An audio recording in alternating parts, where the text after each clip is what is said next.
So today we are going to. So this is the first time I'm doing something like this. So I'm sorry if it's not that great, but I hope to improve as I keep on doing this. As I continue doing this thing. So the first video is about understanding an autistic individual. Why is it important to understand an autistic individual? It's important to understand an autistic individual, is child or an adult, is because it's a autism by definition is a complex condition.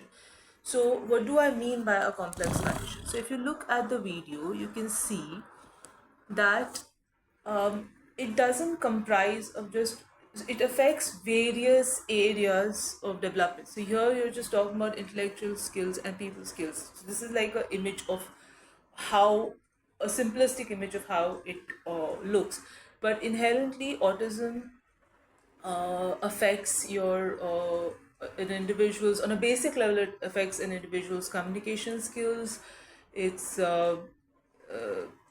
social skills, its language skills. That's literally and the way they perceive their environment through the way their sensory system works. That's like the basic level of autism that you have. In addition to that, you also have you know individuals have issues with autistic individuals will have issues with areas, motor areas, so there may be very mild motor delays, or they may be learning disabilities. In addition to that, they may be attention issues. In addition to that, executive function planning issues. In addition to that, uh, and as you go outwards, you may have comorbid conditions, like you may have autism with anxiety, as a comorbid condition. You also find autism in uh, children who have visual impairment, children who have hearing impairment, children who have cerebral palsy, children who have hypotonia as a diagnosis. So it's not a singular condition that can be defined by the label autism. Okay, so that's why it's very important to consider that fact when you are working with any autistic individual. That's the reason why I always say there are no two identical autistic people. Or, over the years that I've worked with autistic adults, and it's been a long time, almost 2 decades and more, uh, I have rarely seen two similar autistic individuals, and uh, so many people sort of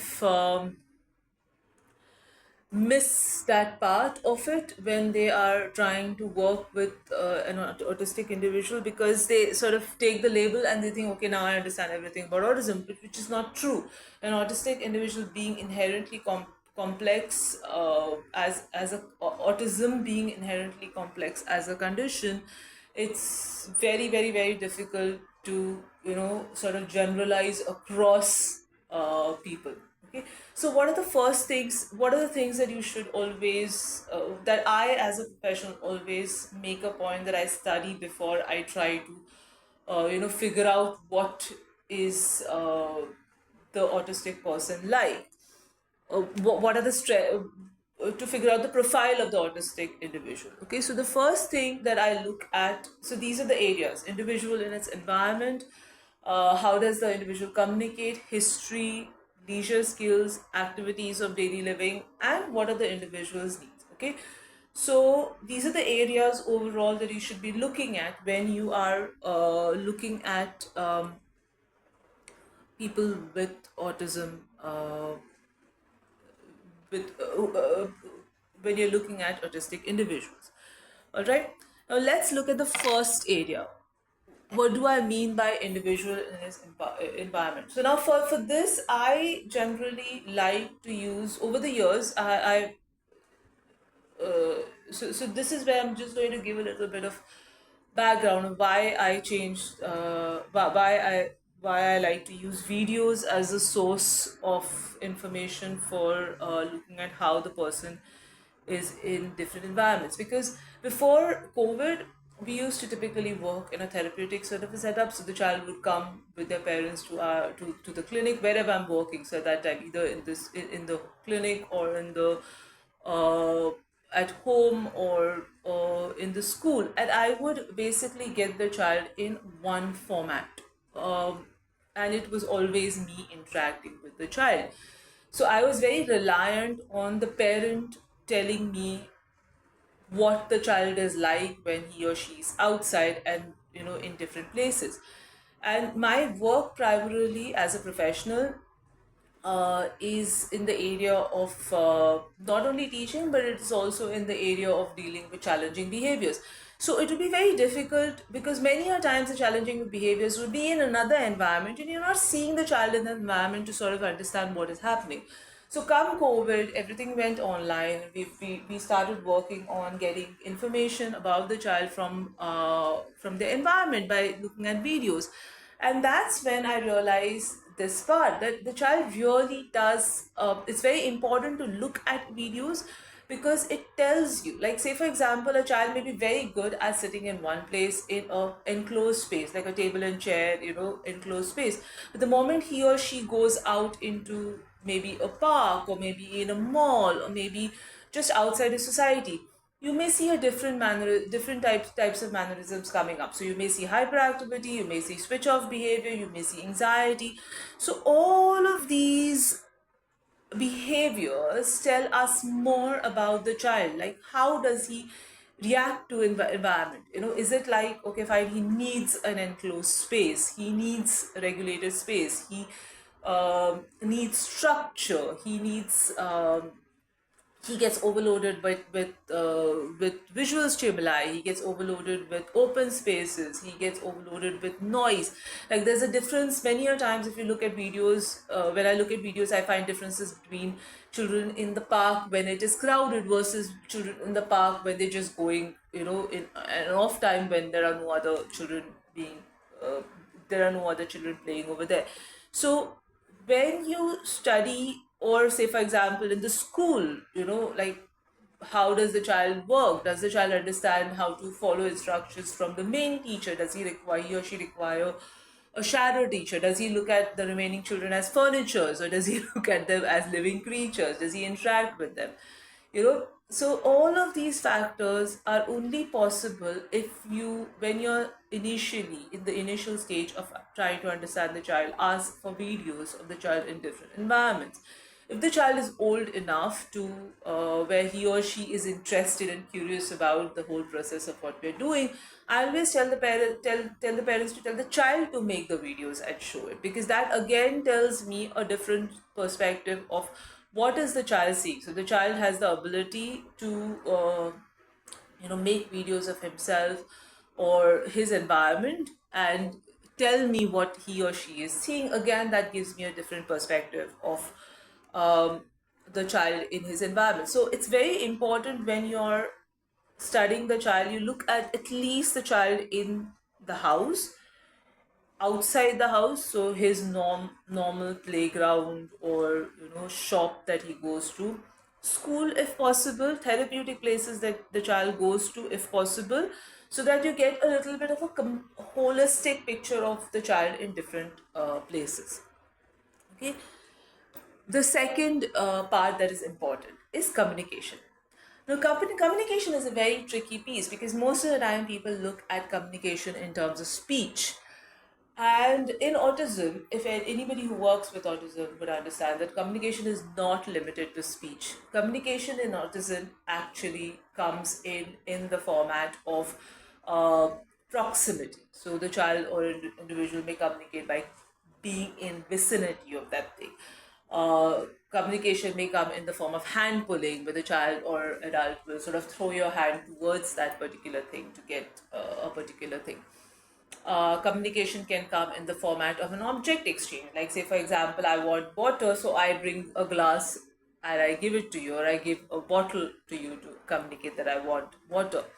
Uh, it could also be in the format of I start crying and I start getting agitated, when I have a need that I need to communicate.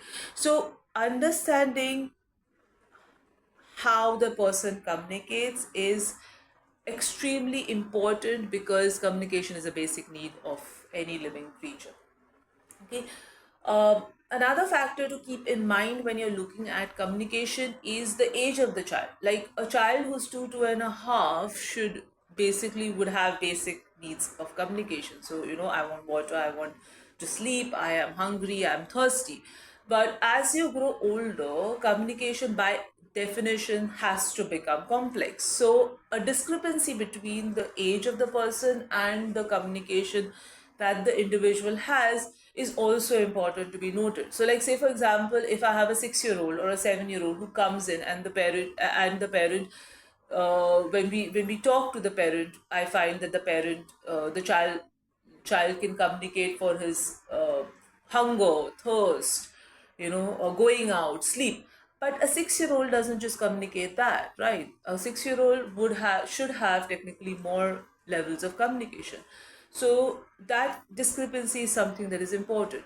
Also, many a times communication, if it's verbal, has a precursor. So a precursor could be, say for example, the individual child will come and touch your face, will flap, will do some sort of a behavior, cry, shout, and then when the person comes up and asks, okay, what do you want, then they go off and say. So this is again something that is very important to find out, when you are trying to understand the profile of the child.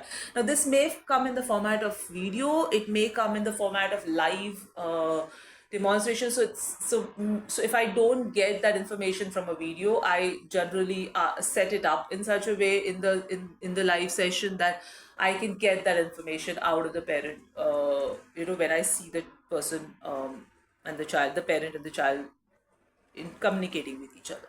Okay. The third part is individual child or individual with different people. Now this is something that is many a times missed because uh, there is subjectivity that comes in when you are working with people on this with autistic people.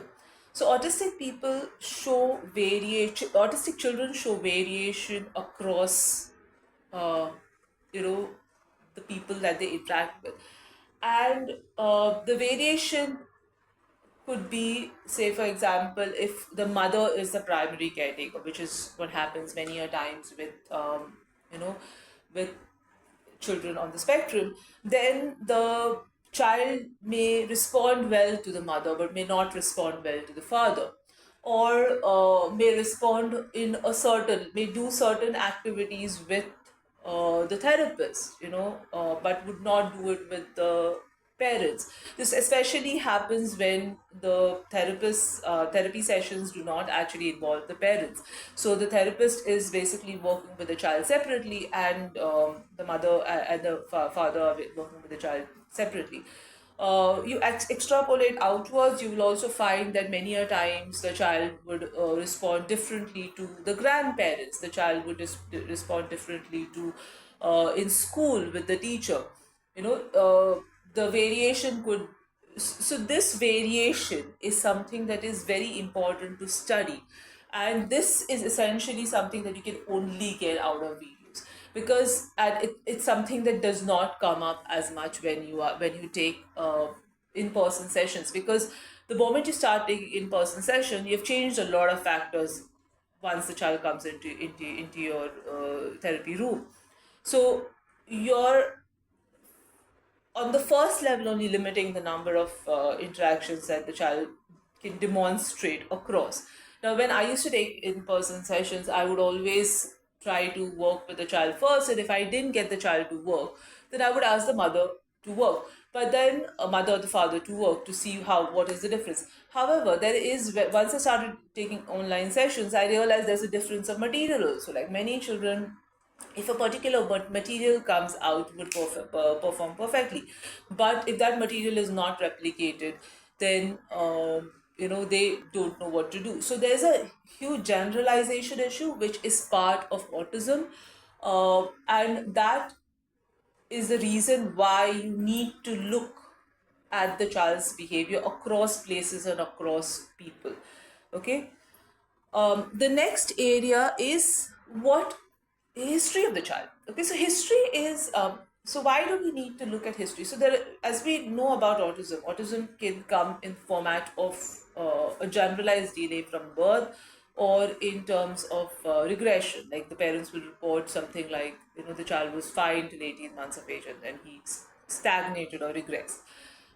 It's good to know uh, the difference, because many a times, now this is where it's more in terms of what my personal experience has come in, is that there is something that there's a sensory change that happens around 18 months of age, and it's not screen time, excessive screen time. It's more in terms of the child starts withdrawing, and it's very important, which is very different from a child who is socially isolated or socially delayed from birth, like not giving eye contact from birth, having sensory issues from birth. So it's very important to know that difference, to understand how much does the sensory issues that the child has come into play when you're looking at the child's profile. The second part that is very important is the therapies done. Okay, so therapies are, so now the interesting thing about therapies, there are various therapies that are done with children on the spectrum. Okay, so you have the speech therapy, you have the occupational therapy, you have ABA, you have special ed. Okay, those are the main first level of therapies that you have. Then you have the play therapies, you have the reflex action, reflexes, primitive reflex response therapies, and you have like various therapies. However, each of these therapies tend to attack a particular area of autism. They do not actually deal with the whole autism. So imagine the five blind men with the elephant scenario. So everybody's sort of touching one part of the elephant, right? So the whichever part, if you're touching the tail, it only gives you a part of the elephant. It does not tell you that it is an elephant. Okay, so you touch the trunk, it tells you one part, that it is something thick and long, but it doesn't actually tell you that it's an elephant. So it's essentially like that when you work with people on this people on the autism spectrum. So if you need to get detailed information about exactly what has been done with the child, so that then you can identify what is the deficit area that is needs to be addressed. Like, say for example, one of the most common things that I see with children on the spectrum is that I have many children who come in who have worked very well on language on a tabletop. Okay, so the expectation is, okay, fine, he's been doing speech therapy, he has been picking up words, nouns, actions, prepositions, and all of that stuff. He can do it on cards. Why can't he do it outside? But that's the main part. Who's going to teach him to do it outside? It does not happen in autism naturally. It's only a small portion, literally a very, very, very minuscule portion, where the language that is taught on table goes outside by itself.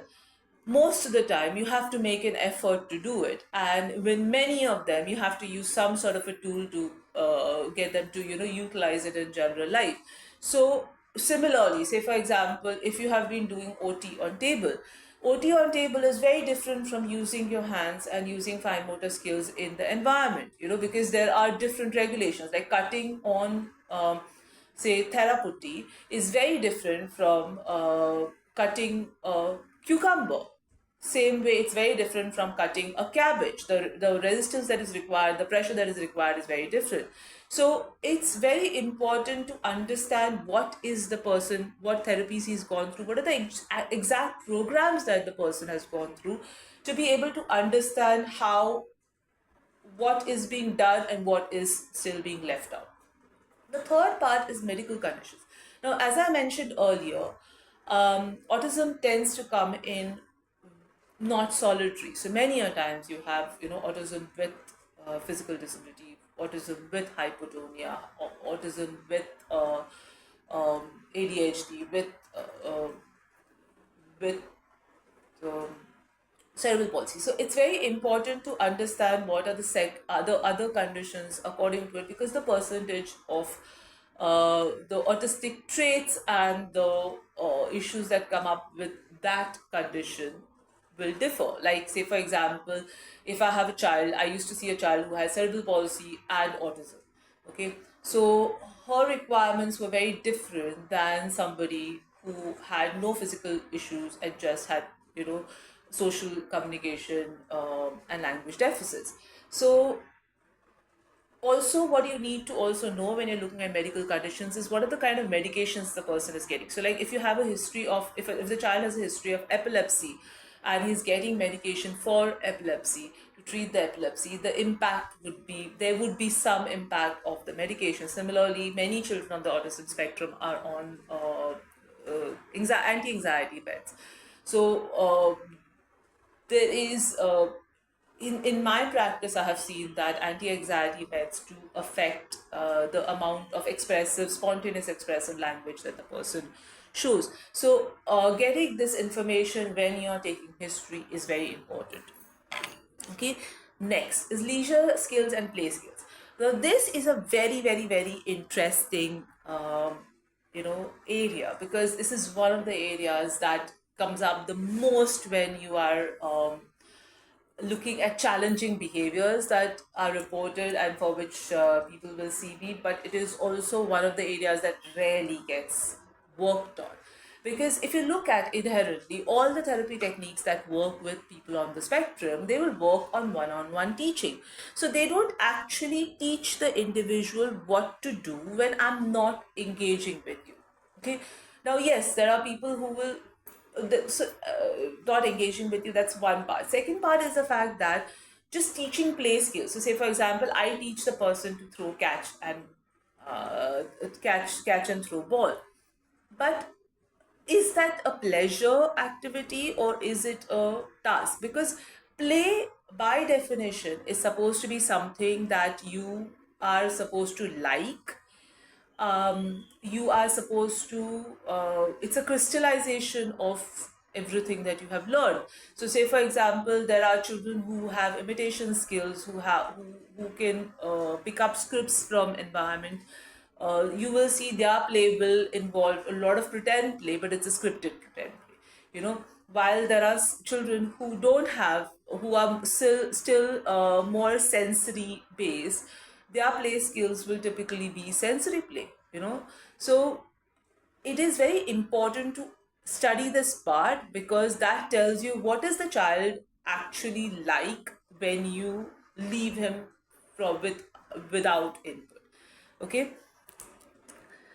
Next part is activities of daily living. Now, activities of daily living are again a set of areas which are grossly neglected in autism spectrum. Because most of the therapies tend to focus on speech and academics. They don't really focus that much on ADLs, which I think is a huge problem. Because if you think about it, if you don't work on ADLs, and how are you going to get the person to be functionally independent? So, and also ADLs is a part where a lot of your motor planning, your fine motor, your gross motor, your attending sort of culminates. If you are unable to sit, if your child is unable to sit in one place and eat food by himself, no amount of OT and tabletop is of use. Because a good meal, eating a good meal requires at least 25 to 30 minutes. So the child has to sit in one place for 25 to 30 minutes.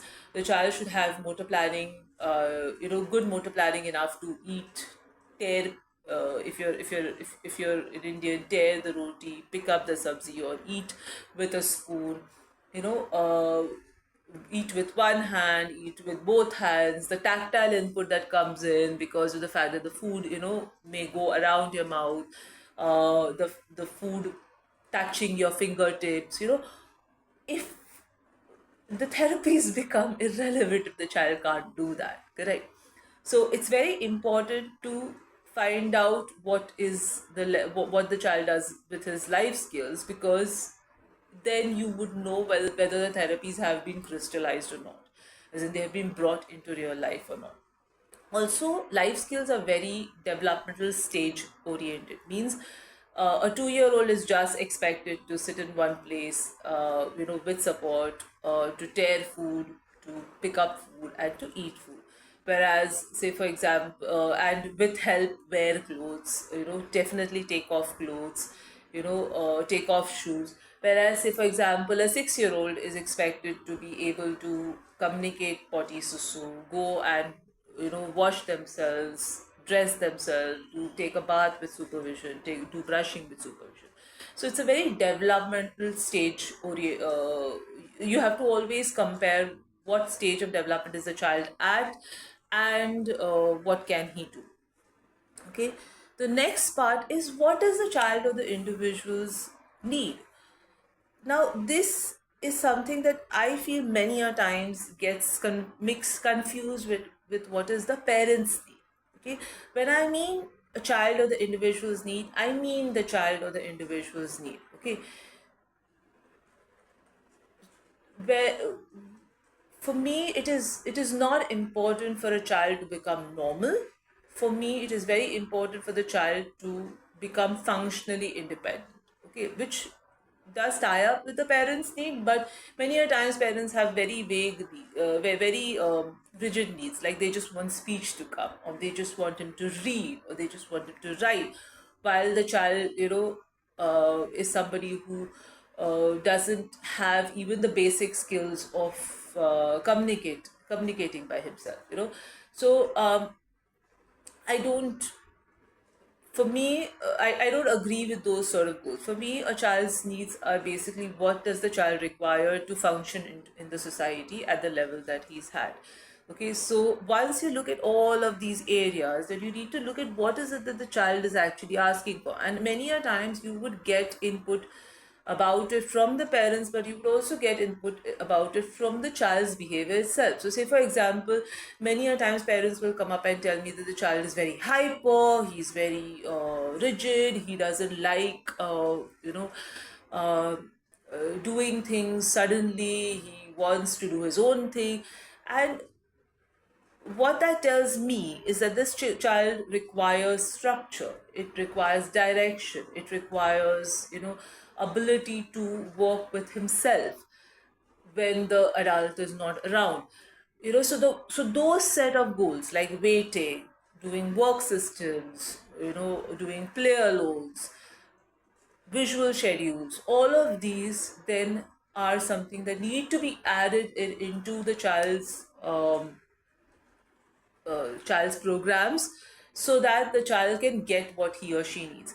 Another area that I find a lot of the times that happens with parents is when I come across parents of children who are older, and the parents will be like, I want my child to have friends. But the point is, does the child want to have friends? So I generally like to use my 10-year-olds about, I like to keep my child in the therapy process. So I will ask the child, do you want to have friends? I help I would work with them to help them identify, do they want, what do they mean by friendship? What do they require? Do they want to just be able to call up someone? Do they want to be able to share a picture with someone? Do they want to be able to converse and meet somebody and talk to them for 1 hour? I first try to help them figure out what they want. And if they want what the parent want, then yes, we are on the same page. But if they don't want what the parent wants, then I would turn around and tell the parent that sorry, it's not going to happen. Similarly, if I have a child who has very high level anxiety with expressive language, like just speaking, there are many children who can speak but are very anxious about speaking, then I would tell the parent that, look, I understand that you want speech, but the child is not ready to speak. He has very high level anxiety. So that part is very, very, very important to be considered, in addition to all of the things that we have talked about. Okay, so once you have looked at all of these aspects of the child, you should get a sort of a profile of the child, an idea of what are the child's strengths, what are his challenges, and what would work with the child and what would not work with the child.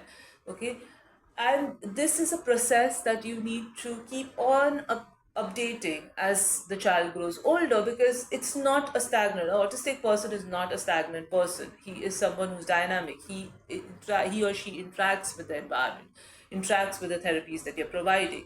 So that's the reason why I never like to call children, when they're 2 3 year olds, that they're level ones or level threes, or they're going to turn into non-verbal or verbal, because I don't know. It depends on what therapy techniques I use. The children who were supposed to be non-verbal, where the moment I started using ASCs, they started speaking. So the point is that it is very dynamic, and the child is a very active part of the therapy. So once you have the profile, once you have a sort of idea of where your child is going, then you should be able to reach to the last stage, which is, to be able to form a profile. That profile is going to help you decide what are the goals you should be working on, depending on what does the child need at this moment. Okay, I hope that gives you a little bit of an understanding of how you can study an autistic individual to get a better understanding of what their world looks like. Okay, that's it for today. Thank you.